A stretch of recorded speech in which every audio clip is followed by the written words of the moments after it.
Hey, what's up guys, in this video we're going to be going over the filters. So part A and part B are basically the same. Gotta get that in there again. Each part has its own filter, and the filter controls both of them at the same time. Right? You can do some really interesting things with that. So we're going to just focus on part A for now. You can route oscillator A independently, and you can have oscillator B just going straight through. Right, and you can change the routing this way. So that'd be good for like a sound if you wanted to have like a deep kind of like a deep sound, and then some harmonics just going clean right through the filter on oscillator A2. You can do that, but we're just going to focus on a single thing here. So oops. Right, so we have it engaged. I will show you what we do. Right, so we have our spectrum analyzer here. So this is our fundamental, I assume. We have all of these harmonics, right? Harmonics make things sound cool. You add harmonics with distortion and EQ. Well, you accentuate harmonics with EQ. And with filters, you take away harmonics. All right, so basically for filters, you have, in Sylenth1 anyways, you have complete bypass. This is flat. Nothing's going on here. You have low pass. So low pass is a traditional filter. You have your cutoff point. Right, so that cuts out the lower, or it cuts out the upper harmonics and then leaves the lower ones behind. Right, so low pass filter. Right, kind of looks like that. Resonance will boost the point at cutoff. Boost the point of cutoff.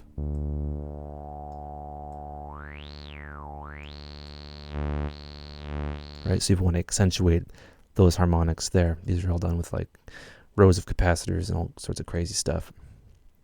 You have your band pass, which is, we'll go high pass. So we have our high pass. It lets through all of the upper harmonics. Right, so that's good if you want, you know, like a lead or something, you want your upper harmonics to be left alone. You don't want any low end mucking about in there. Right? You can do all sorts of fun stuff with that. You have band pass, which is a high pass and a low pass put together, basically.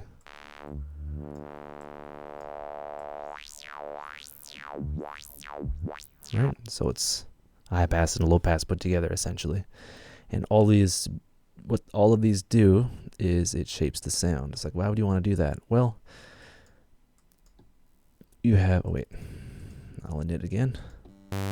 Right, so we have, we'll get something simple here. A square wave here, right? We want to change the shape of that square wave. And you can do that with like additive synthesis and FM, but the real magic is with these filters. Right, you can do all sorts of fun stuff. Right, but when you do that, you take away harmonics, and that's not good. That's why you have filter drive, which is essentially an analog kind of characteristic of sound, where you take the input signal and then drive that and saturate the filter, and then the filter doesn't know what to do with it, and it just kind of gets passed through. Kind of like a guitar pedal, how an electric guitar sounds a lot more, you know, electric than when you run it through certain amps. Certain amps have different characters. The drive is the character. Right, so we can use this, and I'll show you. Right, so we took away harmonics. We can add them back in.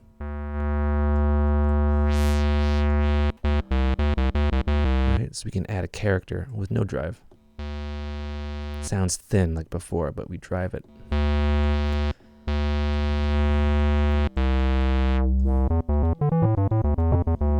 Right, very interesting how that works. Another thing I didn't mention is each of these filter modules, they have a 12 and a 24. These basically mean a cutoff intensity. So I'm going to drop in a white noise here.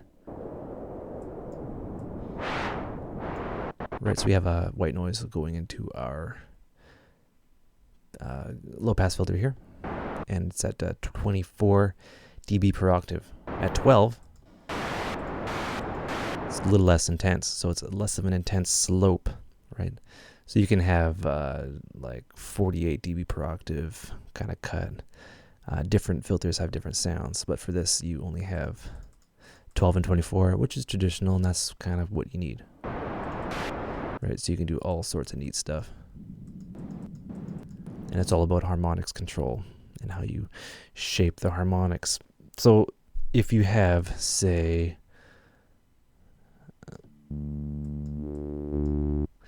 this right here, you have your filter control here, and this is kind of independent.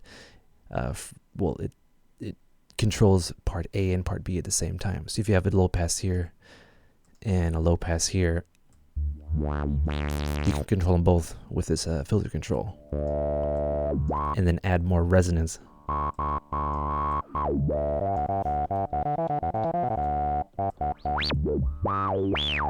Right, and kind of stack up resonance and do all sorts of fun stuff that way. And yeah, it's a very smooth filter. And yeah, those are your two filters. You can route them, and you can have this one just going straight through.